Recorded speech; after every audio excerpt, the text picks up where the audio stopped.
ধর্ষণ যে আওয়ামী লীগের আমলে দুই একটা হয়নি তা কিন্তু না, কিন্তু এরকম লোমহর্ষক ধর্ষণ এরকম টাইপের আসলে আমার মানে স্মরণে আসছে না। আর দুই নাম্বার কথা হচ্ছেন প্রাইম মিনিস্টার শেখ হাসিনা, উনি খুবই স্ট্রং মাইন্ডেড মহিলা ছিলেন এবং উনি একা হাতে এই সমস্ত অন্যায়কে সবসময় দমন করেছেন এবং উনি মেয়েদের বেলায় খুব সোচ্চার ছিলেন সবসময়। কারণ উনি নিজে ওনার পরিবার হারিয়েছেন, উনি ওনার বাবা হারিয়েছেন এবং সবচাইতে বড় কথা যেটা, উনি নিজে একজন মহিলা মন্ত্রী ছিলেন যিনি একা 18 কোটি জনগণকে এক হাতে চালিয়েছেন।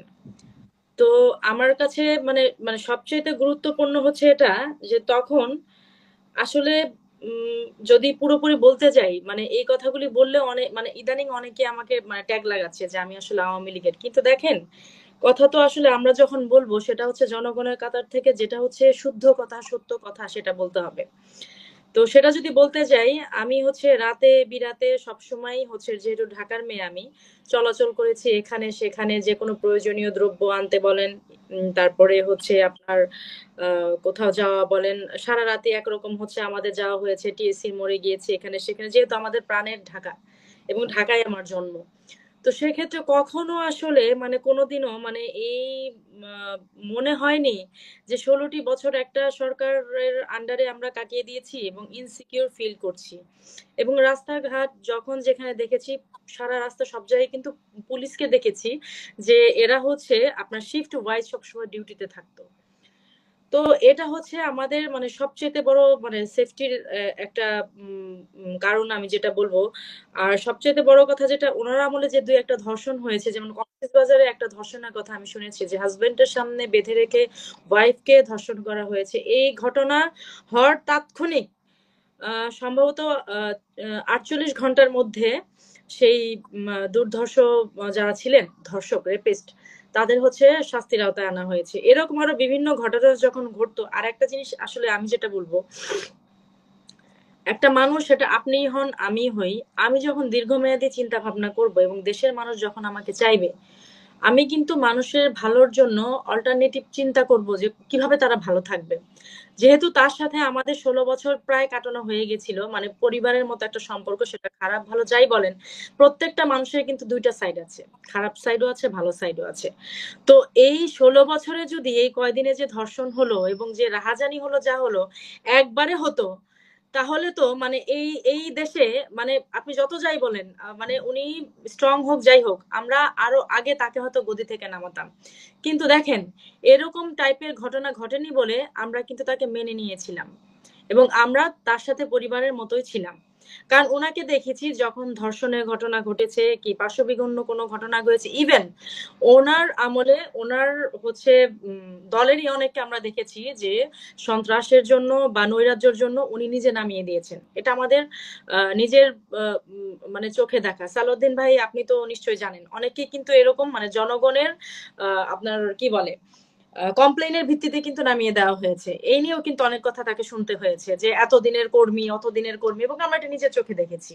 হ্যাঁ, কেন নামিয়ে দিল, জনগণ বললেই কি সব হবে কিনা, কিন্তু শেষের দিক দিয়ে আসলে এই ওনার এই জনপ্রিয়তাই মনে হয় ওনার সম্ভবত কাল বা দোসর হয়ে দাঁড়িয়েছিল, আমার যেটা মনে হয়। কারণ ওভারঅল আমরা দেশের সব নারীরা কিন্তু তার পক্ষেই ছিলাম। এবং সত্য কথা যেটা, আমরা এতটা সিকিউর ছিলাম, সেটা বলেন আপনি পারিবারিক ভাবে, সামাজিক ভাবে, রাজনৈতিক ভাবে, ইভেন হচ্ছে গিয়ে এবং যে কোনো মেয়ে সে চাকরি বাকরি যে কোনো ব্যাপারেই বলেন, তাকে সবাই সমীহ করে কথা বলতে, কেন জানেন? কারণ একটাই যে উনি মেয়েদের ব্যাপারে খুবই সফিস্টিকেটেড ছিলেন এবং তাদের ব্যাপারে যে আইনগুলো, একজন ধর্ষণকারীর সর্বোচ্চ মৃত্যুই কিন্তু ছিল তখন শাস্তি, এটা আমরা সবাই জানি। তো এই ব্যাপারগুলো যদি ওভারঅল সবাই আমরা চিন্তা ভাবনা করি যে এই 16 বছরে কিন্তু এত মর্মান্তিক ভাবে এইসব ঘটনা ঘটেনি।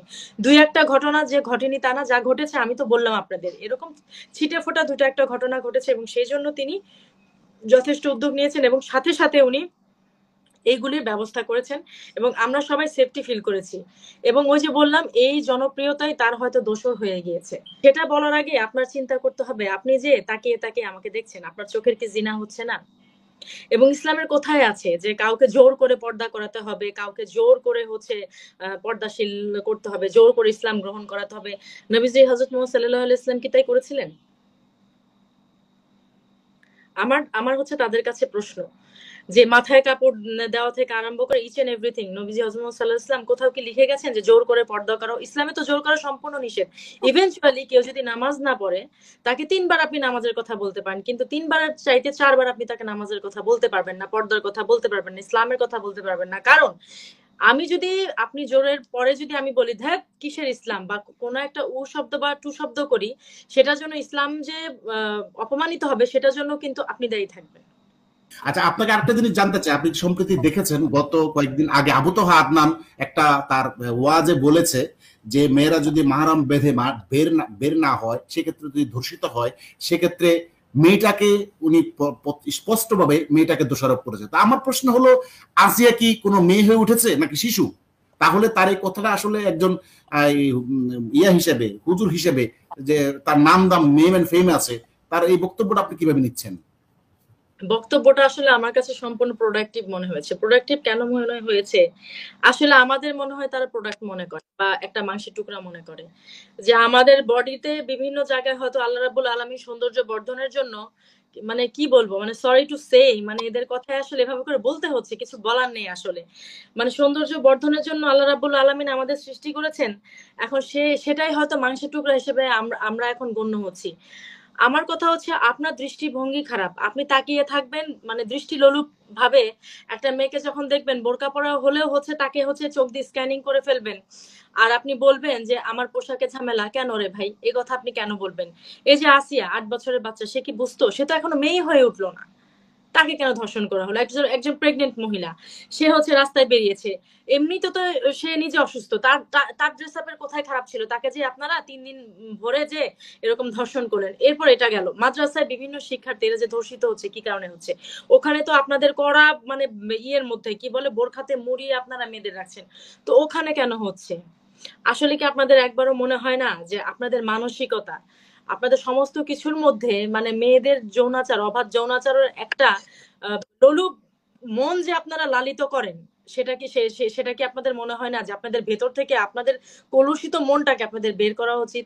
নারীকে ধর্ষণ করবে, ঠিক আছে আমি খারাপ, আমার দিকে আপনি তাকালেন কিসের জন্য?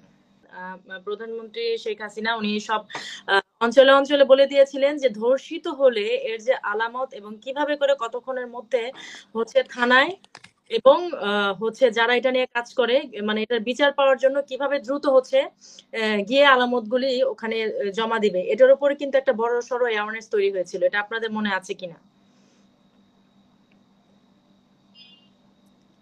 আমাদের মনে আছে। আপনি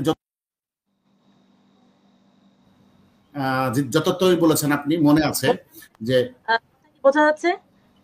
হ্যাঁ, মনে আছে, আমাদের মনে আছে, আপনি বলুন। আমার মনে আছে তখন মানে আমার পরিচিত আমার ফ্রেন্ড, ওর বাসার ওর পাশের বাসার কাজের মেয়ের সাথে সামহাও এরকম হয়েছিল।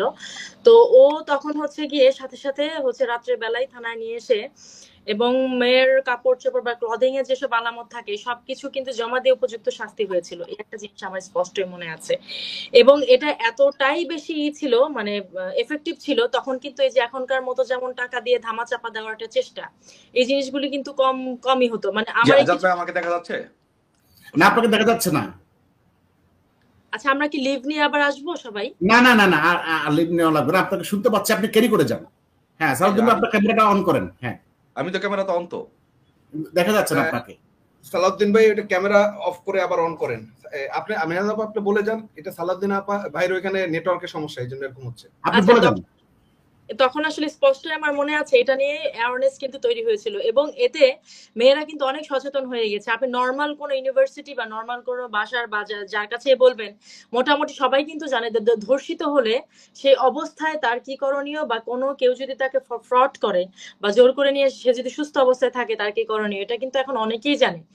মানে এটা হচ্ছে দেখবেন আপনি অনেক নাটকে, অনেক সিনেমায়, অনেক কিছুতে কিন্তু এই ব্যাপারটা নিয়ে একটা অ্যাওয়ারনেস তৈরি হয়েছে। এবং আরেকটা কথা যেটা বলতে চাই সেটা হচ্ছে গ্রামে গঞ্জে শহরে অনেক মেধাবী স্টুডেন্ট মেয়েরা উঠে এসেছে এই প্রধানমন্ত্রী শেখ হাসিনার বিভিন্ন রকম পদক্ষেপের কারণে।